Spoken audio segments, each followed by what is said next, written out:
બિસ્મિલ્લાહિર્રહમાનિર્રહીમ। આજનો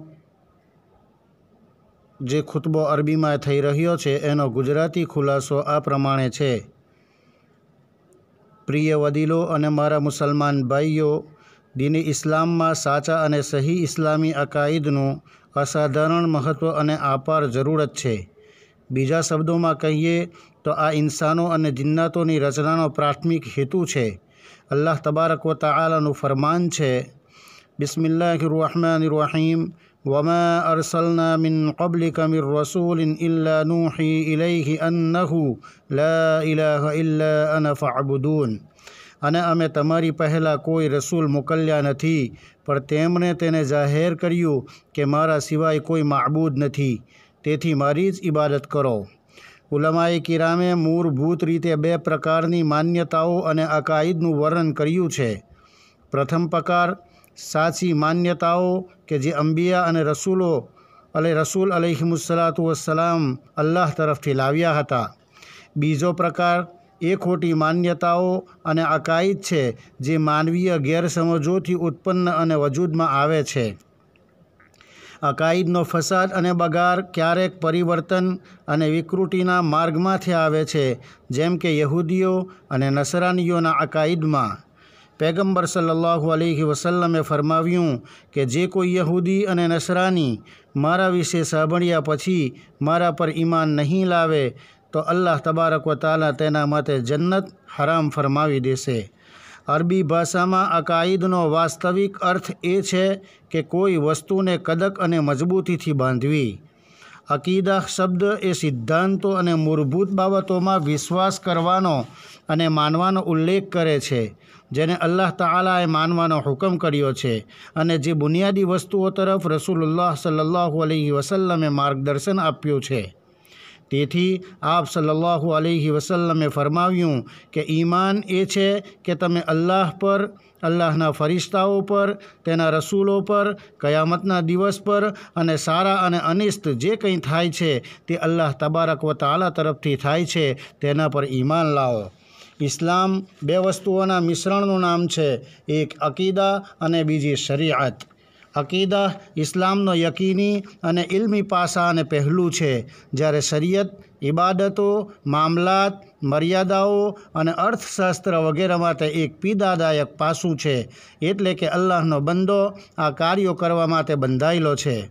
બહાર એ આવ્યું કે સાચો ઇસ્લામી અકીદા અનિવાર્ય અને જરૂરી છે, કારણ કે તેમાં એવા ત્રણ મહત્ત્વના પ્રશ્નોના જવાબો છે જેમાં સદીઓથી માનવીની બુદ્ધિ મૂંઝાઈ રહી છે અને તેઓ સાચા જવાબ સુધી પહોંચવા માટે અસહાય અને લાચાર છે, જેના કારણે તેઓ ગુમરાહીના દલદલમાં અટવાઈ ગયા છે।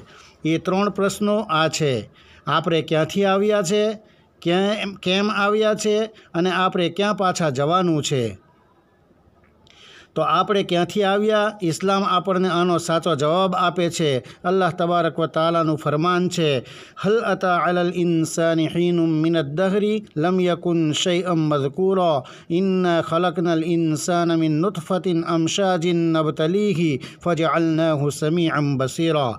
નિશંક માનવી ઉપર એક એવો સમય પણ વીત્યો છે જ્યારે તે કંઈ જ નોંધપાત્ર વસ્તુ ન હતો।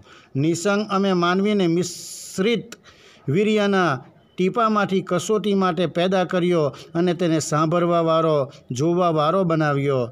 તે બહાર આવ્યું કે આપણા સર્જનનો સ્ત્રોત અલ્લાહ તબારક વ તઆલા છે। જ્યારે ડાર્વિન અને તેના સમાન વિચારધારા ધરાવતા લોકો માને છે કે માણસની ઉત્પત્તિ એક કોષ છે જે ગ્રહો પરથી એક જ સમયે પૃથ્વી પર પડ્યો હતો, પછી આ કોષ ધીમે ધીમે એક નાનો જીવંત પદાર્થ બની ગયો, પછી તે વિકસિત થયો અને વિવિધ તબક્કાઓમાંથી પસાર થયા પછી પરિવર્તન અને ઉત્ક્રાંતિ દરમિયાન તેમણે એક વાનરનું સ્વરૂપ લીધું, પછી એક વાનરમાંથી મનુષ્ય બન્યા, જે સંપૂર્ણપણે ખોટી અને પાયા વિહોણી થિયરી છે। બીજો પ્રશ્ન એ છે કે આપણે કેમ આવ્યા? તો કુરાન આ સવાલનો જવાબ આ પ્રમાણે આપે છે, વમા ખલકતુલ જિન્ન વલ ઇન્સ ઇલ્લા લિયઅબુદૂન, કે મેં ઇન્સાન અને જિન્નાતને એટલા માટે પેદા કર્યા છે કે તે મારી ઇબાદત કરે.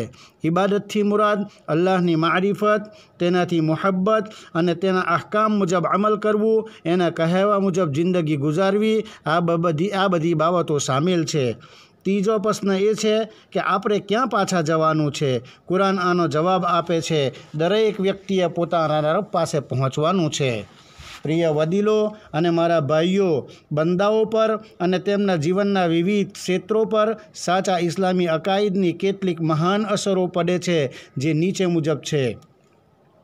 નંબર 1, જે વ્યક્તિ સાચી માન્યતાઓ ધરાવે છે તે ચિંતા અને રિસ્કના ભયથી મુક્ત થાય છે. કારણ કે જે વ્યક્તિ સાચી માન્યતા ધરાવે છે તે જાણે છે કે જ્યારે તે તેની માતાના ગર્ભમાં હતો ત્યારથી જ તેનું નિર્વાહ રિસ્ક નિશ્ચિત અને નક્કી છે. નબી સલ્લલ્લાહુ અલૈહિ વસલ્લમે ફરમાવ્યું કે ખરેખર તમારામાંના દરેક માણસના શુક્રાણુ તેની માતાના ગર્ભાશયમાં 40 દિવસ સુધી એકતા થાય છે. પછી 40 દિવસમાં તે રક્તનો લોઠડો બને છે. પછી 40 દિવસમાં તે ગોસ્તની બોતી બને છે. પછી અલ્લાહ તબારક વ તઆલા તેના તરફ ફરિશ્તાને મોકલે છે. તે તેમાં શ્વાસ ફૂંકે છે.